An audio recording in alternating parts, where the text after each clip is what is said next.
नै दा दिनै गाबोन मोसौ थुखैगोन दिनै नै भिर जादों दिनै हाथाय गानग्रा जोमग्रा किबालय सेन्देलसो दे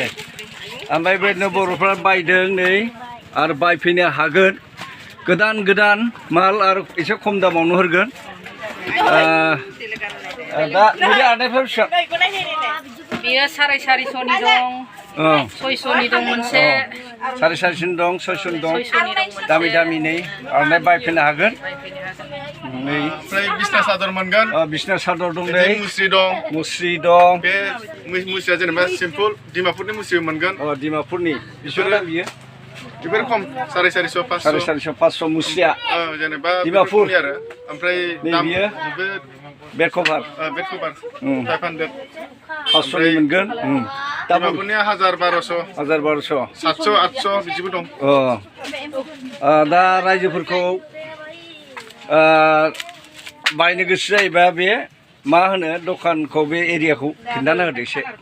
बियो जायगानि नामा माइनावपुर सेन्टार ओरैनो बेयाव शुक्रबार हाथाय जायो शुक्रबार हाथाय एबा सेन्टार होननानैबो बियो जेनेबा मिन्थिजानाय आरो जायगाया दा बियो दिनै गाबोन मोसौ थुखैगोन आरो दिनै बे बैसागुआव एसे बन्द' थागोन